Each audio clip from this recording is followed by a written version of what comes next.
Well, this week in our Debussy series, I'm going to discuss Ondine from Book II.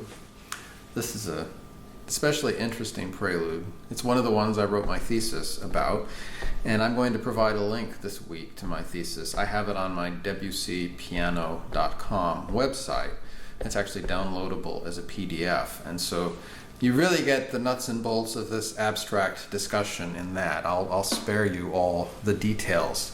But in this piece, what he really does, and actually is pervasive through a lot of his later works, is I've called it expansion from, half steps to whole steps.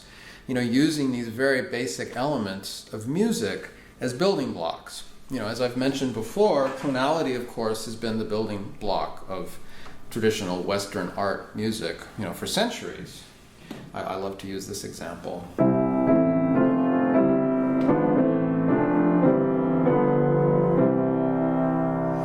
Very traditional harmonies. 1, 6, 4, cadential 6, 4, 5, 7, 6, 2, and then back to the cadential 6, 4, 5, 7, 1. Well, I know I've already lost some of you simply with that, but it's very consonant, right? We're used to hearing that. I mean, those of us who go to church, we sing these hymns.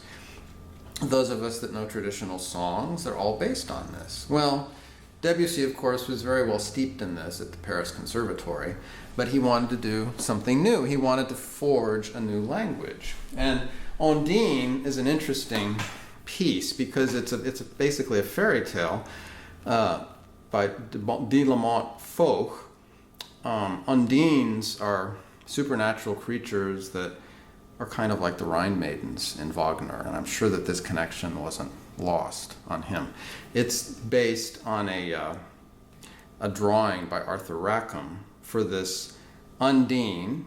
It was published in 1909, and in 1912 in French by the German Romantic author Baron Friedrich de la Motte Foch.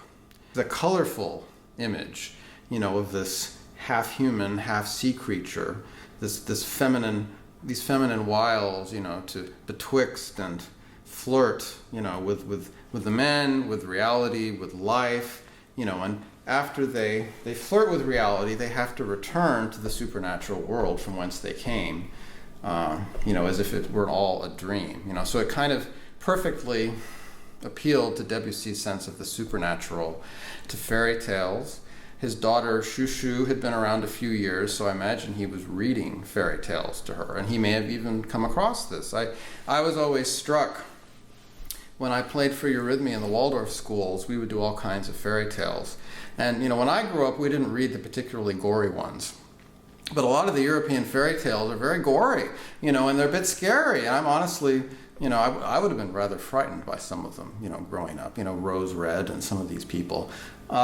So this kind of is in keeping with the tradition of the European fairy tale. And from Ondine, this is from the quote, "We and our like and the other elements vanish into dust and pass away, body and spirit, so that not a vestige of us remains behind, and we human beings awake hereafter to a purer life. When we do, we abide with the sand and the sparks of fire, the wind and the waves. For we have no souls. The element in which we live animates us. It even obeys us while we live, but it scatters us to dust when we die." So this also combines all these elements of fire and light and water and wind, things that are pervasive throughout the preludes as well. We have footsteps in the snow, which I'm going to talk about sometime. We have the wind in the plain.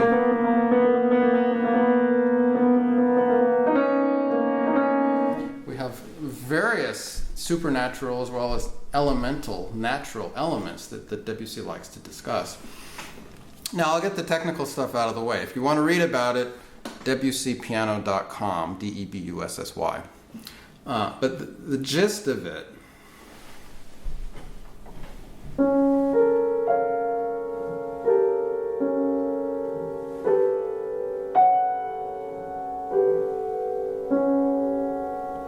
hear how we go from this F to this F sharp. That expansion is kind of everything. It's various whole tone. That's whole tone 0 because it starts on C. That's whole tone 1 because it starts on C sharp. So this first bit,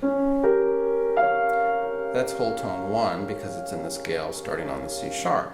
The transformation by expansion, now we're on the F sharp of whole tone 0. So this, in a nutshell, is what happens. He uses these whole tone scales. He goes ultimately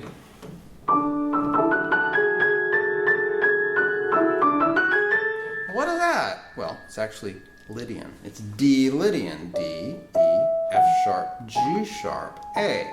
Instead of D, E, F sharp, that sounds more like a traditional scale, right?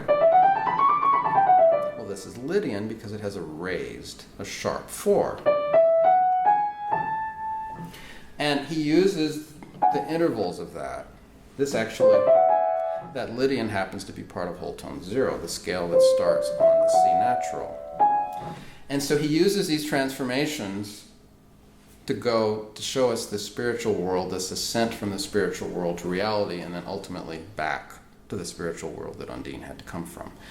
There's also a rondo form. A rondo is a symmetrical structure that has sections repeated. And this repetition also helps to serve to show this animation from the supernatural to life and then back. So it really works on many symbolic levels. As I say, I'm going to spare you all the gory details, but this gives you, if you want to read about it, I do have it online for this thesis. When I played it on Debussy's Blüthner piano, some of the figures that always had confounded me made a little bit more sense. Like even in it's very easy, the lightness of the Blüthner. It's pretty nice on this Bösendorfer too, don't get me wrong.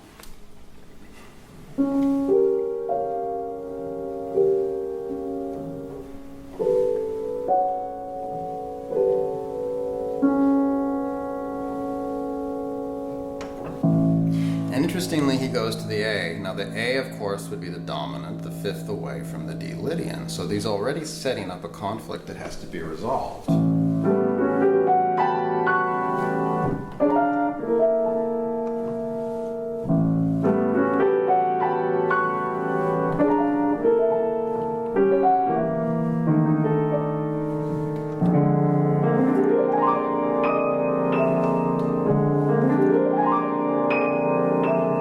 Sounds really exotic, doesn't it? Ending with this D sharp, E.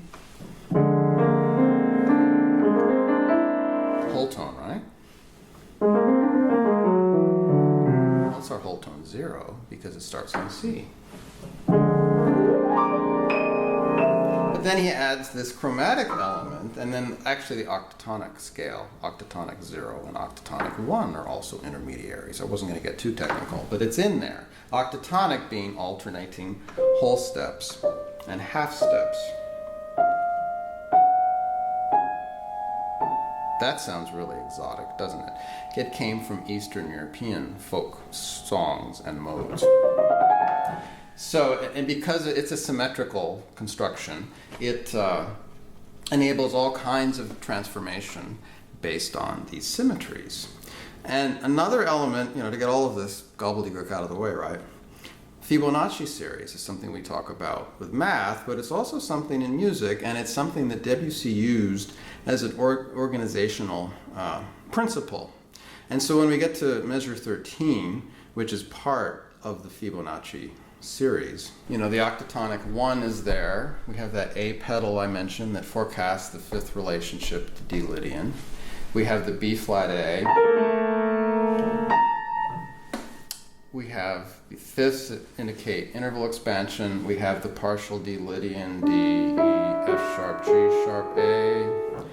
So it's interesting this happens at a correspondence of the Fibonacci series because he flirts with this in a number of works. Roy Howitt wrote a book, Debussy in Proportion, which really discusses this in detail.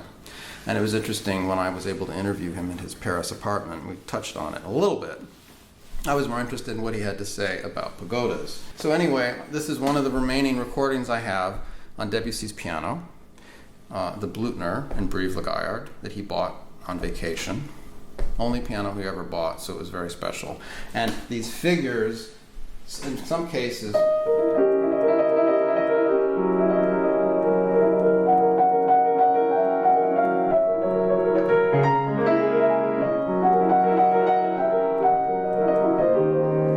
well, they sound beautiful on the Bösendorfer, don't get me wrong, but there's another quality on the Blüthner. There's a certain ease, and I can, again, imagine how he just would have sat down.